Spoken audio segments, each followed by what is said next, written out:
परम प्रधान परम पिता परमेश्वर धन्यवाद महान प्रभु যিশুর নামে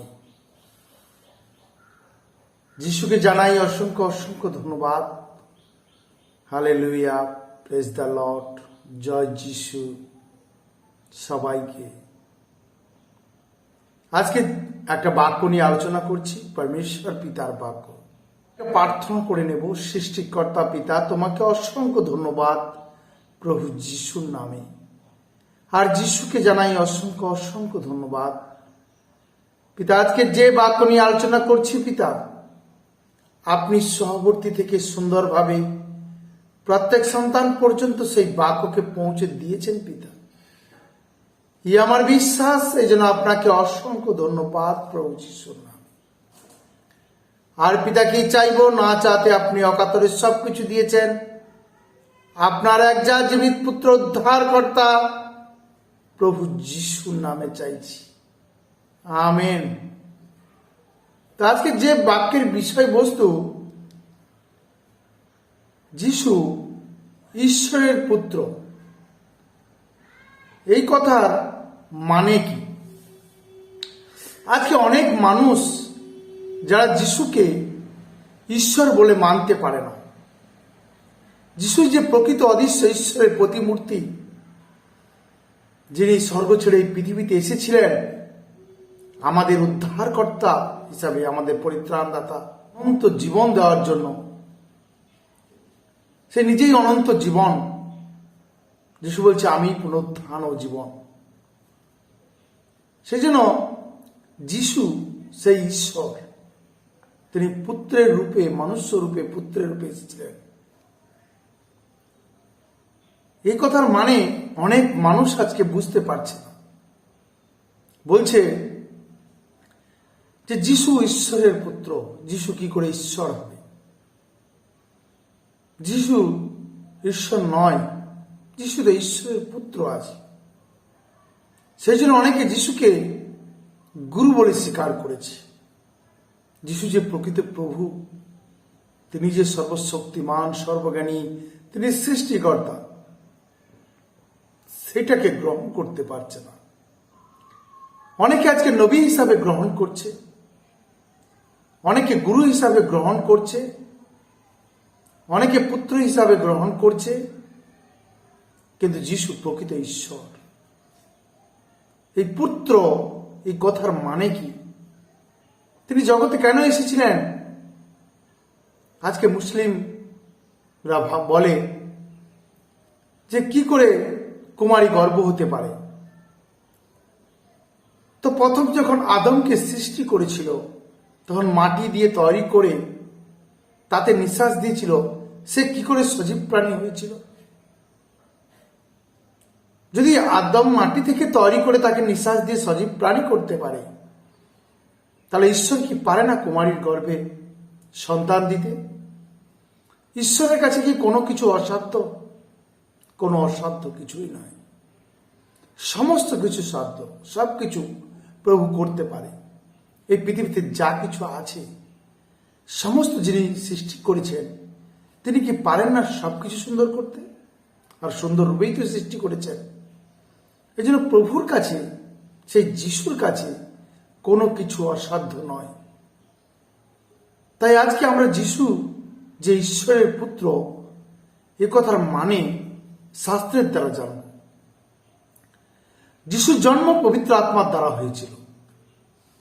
যদি আমরা দেখি লূক লিখিত সুসমাচার 1 অধ্যায় 28 পদ, দূত গৃহ মধ্যে তাহার কাছে আসিয়া কহিলেন, ওহি মহাগৃহীত মঙ্গল হোক, প্রভু তোমার সহবর্তী।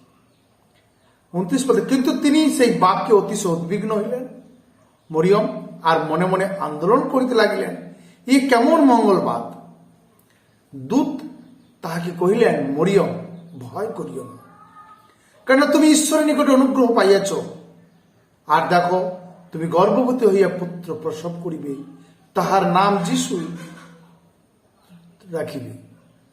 তিনি মহান হইবেন, আর তাহাকে পরাৎপরের পুত্র বলা যাইবে। আর সদাপ্রভু ঈশ্বর তার পিতা দাউদের সিংহাসন তাহাকে দিবেন, যাকবের কুলের ওপরে যুগে যুগে রাজত্ব করিবেন, তাহার রাজত্ব শেষ হইবে না। তখন মরিয়ম দূতকে কইলেন, ইহা কিরূপে হইবে? আমি তো পুরুষকে জানি না, আমি তো পুরুষকে জানি না। দূত উত্তর করিয়া তাহাকে কহিলেন, পবিত্র আত্মা তোমার উপরে আসিবেন এবং পরাৎপরের শক্তি তোমার উপরে ছায়া করিবে। এই কারণ সেই পবিত্র সন্তান জন্মিবেন, তাহাতে ঈশ্বরের পুত্র বলা যাইবে, তাহাকে ঈশ্বরের পুত্র বলা যাইবে। ঈশ্বর তো বিয়ে করেন নাই, তার ছেলে আছে। যিশু হচ্ছেন ঈশ্বরের পুত্র, তার মানে ঈশ্বর নিজেই মানুষের আকারে যিশু হয়ে আসেন।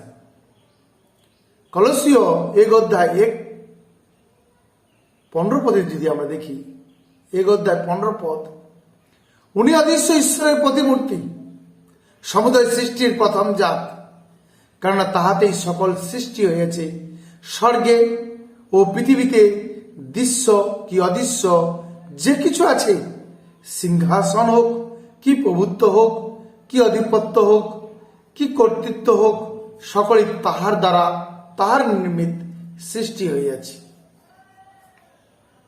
যদি আমরা দেখি যে যিশুই ঈশ্বরের অদৃশ্য সেই প্রতিমূর্তি, যেটা হচ্ছে যোহন লিখিত সুসমাচার 1:1, আদিতে মানে সে সনাতন, বাদিতে বাক্য ছিলেন এবং বাক্য ঈশ্বরের কাছে ছিলেন, বাক্য ঈশ্বর ছিলেন, আর সেই বাক্য মাংসে মূর্তিমান হইলেন এবং আমাদের মধ্যে প্রবাস করিলেন, আর আমরা তাহার মহিমা দেখিলাম, যেমন পিতা হইতে আগত এক জাতের মহিমা, তিনি অনুগ্রহে ও সত্যে পূর্ণ। আজকে সেই আদিতে বাক্য, তার দ্বারা সব কিছু সৃষ্টি হয়েছে, সেই বাক্য বলেছে আর সমস্ত সৃষ্টি হয়েছে। আজকে সেই বাক্য মাংসে মূর্তিমান হয়েছে আর আমাদের মধ্যে বাস করেছে, আমরা তার মহিমা দেখেছি, সত্য অনুগ্রহে পূর্ণ। তিনি পথ সত্য জীবন, তিনি সেই ঈশ্বর ছিলেন। যিশু হচ্ছেন ঈশ্বরের পুত্র, কারণ তিনি পবিত্র আত্মার দ্বারা মেরির গর্ভে এসেছিলেন। লোকলিখিত সুসমাচার 1:35 বলছে, দূত উত্তর করিয়া তাহাকে কহিলেন, পবিত্র আত্মা তোমার উপরে আসিবেন এবং পরাৎপরের শক্তি তোমার উপরে ছায়া করিবে। এই কারণ সেই পবিত্র সন্তান জন্মিবেন, তাকে ঈশ্বরের পুত্র বলা যাইবে।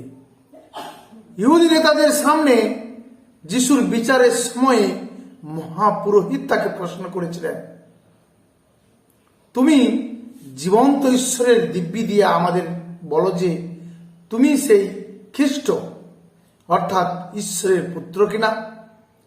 লোকলিখিত সুসমাচার 26:63 বলছে, কিন্তু যিশু নীরব রহিলেন।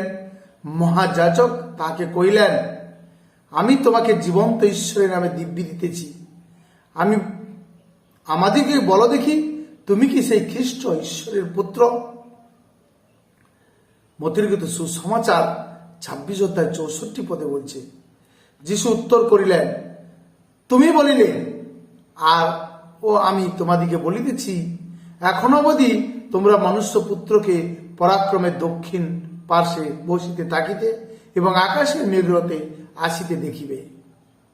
জিহুদি নেতারা যিশুকে ঈশ্বর নিন্দাকারী হিসাবে ঘোষণা করেছিলেন। তারা বলেছিল যে এর ঈশ্বর নিন্দা করেছে, এর মৃত্যুর যোগ্য।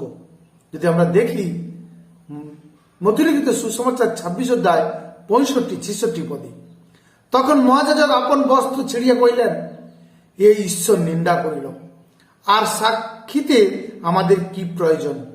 দেখো, এখন তোমরা ঈশ্বর নিন্দা শুনিলে, তোমরা কি বিবেচনা হয়? তাহারা উত্তর করিয়া কহিল, এ মরিবার যোগ্য। তাদেরকে জিজ্ঞেস করছে, তোমাদের কি বিবেচনা হয়? তখন বলছে যে এ মরিবার যোগ্য।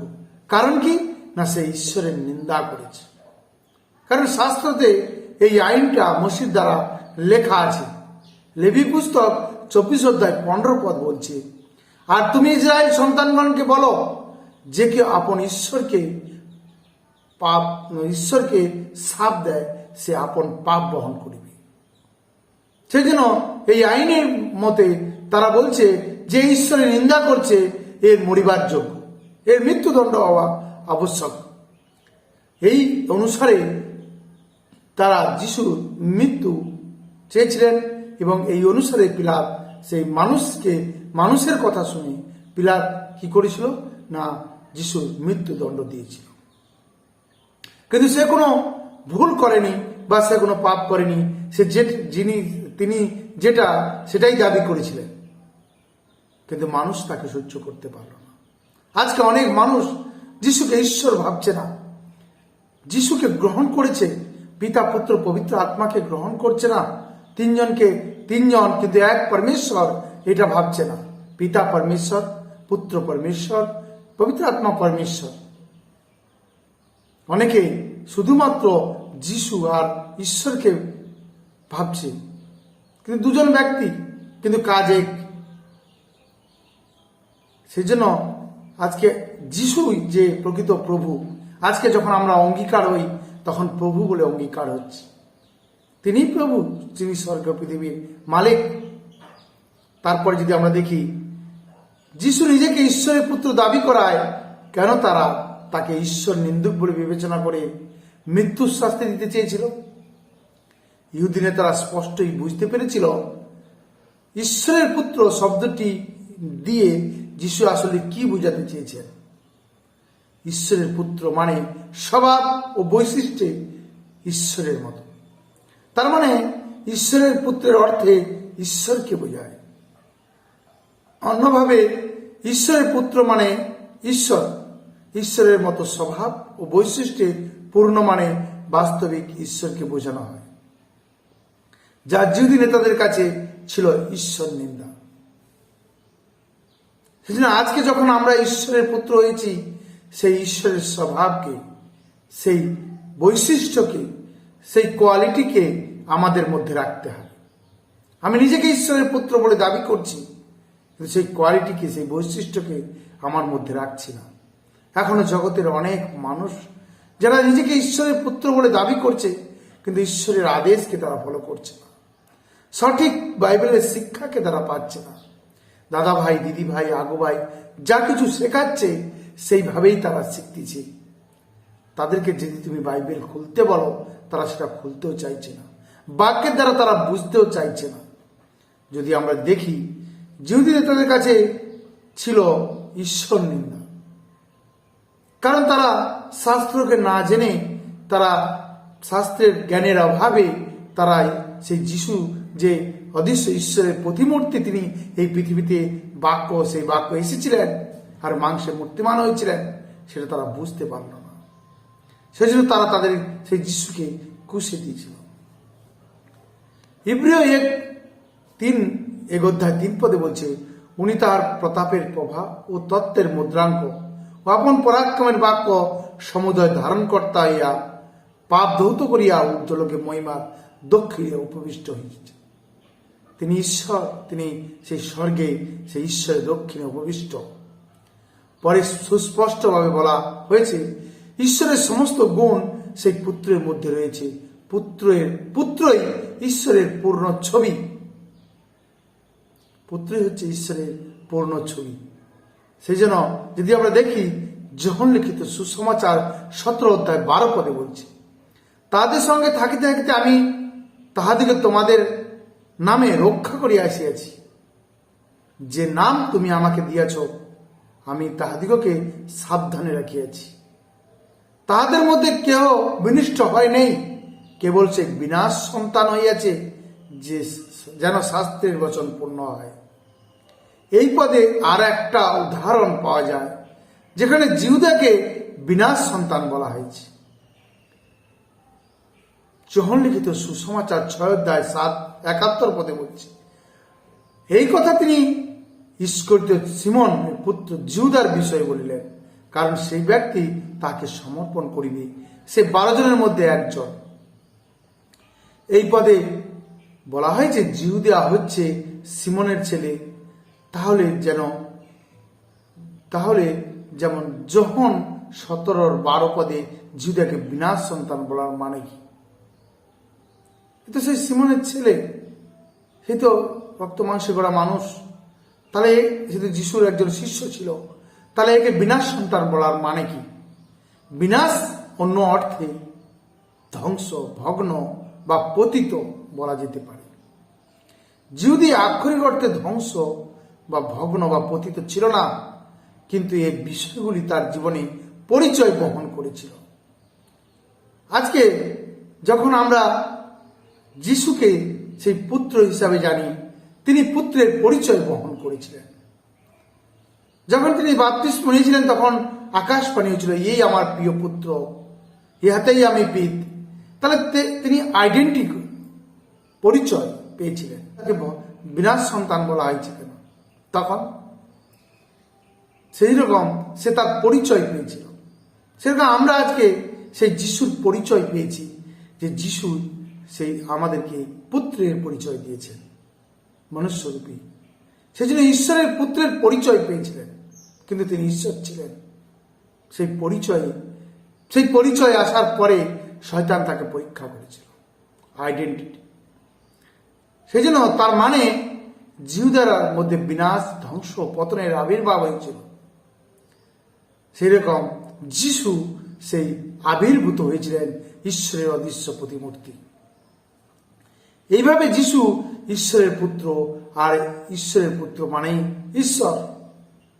যিশু ঈশ্বর রূপে আবির্ভূত হয়েছিলেন যখন 1 অধ্যায় 1 পদে আর 14 পদে তার লেখা আছে। তা আজকে আমরা যেন এই বাক্যকে বুঝতে পারি এবং প্রত্যেক সন্তান পর্যন্ত এই বাক্যকে পৌঁছাতে পারি, যে যিশু ঈশ্বর, তাকে আমরা প্রভু হিসাবে গ্রহণ করি, তার মহিমা, স্তুতি, প্রশংসা, আরাধনা করি। তিনি সর্বশক্তিমান, তিনি আদি, তিনি অনন্ত, তিনি সনাতন, তিনি প্রভু। যিশু কোনো নবী নয়, যিশু গুরু নয়, যিশু হচ্ছে ঈশ্বর, যাকে আমরা আরাধনা করছি। তিনি স্বর্গরাজ্যে নিয়ে যাবেন, তিনি পথ, সত্য, জীবন, তিনি অনন্ত জীবন দিয়েছেন। পবিত্র আত্মা আমাদেরকে দান করেছেন, মুদ্রাঙ্কিত করেছেন সেই অনন্ত জীবনের জন্য। আমরা যেন সঠিক পথে, যেদিন যিশুকে গ্রহণ করছি সেদিন থেকে এই পৃথিবীতে যতদিন রাখবেন ততদিন আমরা যেন যিশুর মহিমা, তারই ইচ্ছা অনুসারে, তারই আদেশ অনুসারে, তারই আদর্শ অনুসারে, তারই গুণ অনুসারে, তারই সমস্ত কিছু কোয়ালিটি অনুসারে যেন আমরা চলতে পারি। আমরা কতটা চলতে পারবো জানি না, কিন্তু 100% আমরা চেষ্টা করব চলার জন্য। প্রভু যিশুকে অসংখ্য ধন্যবাদ আজকে এই বাক্যকে দেওয়ার জন্য, যেন প্রত্যেক সন্তান বুঝতে পারে পিতা এই আমার বিশ্বাস করেছেন। এই জন্য আপনাকে অসংখ্য ধন্যবাদ প্রভু যিশুর নামে, আর যিশুকে জানাই অসংখ্য অসংখ্য ধন্যবাদ।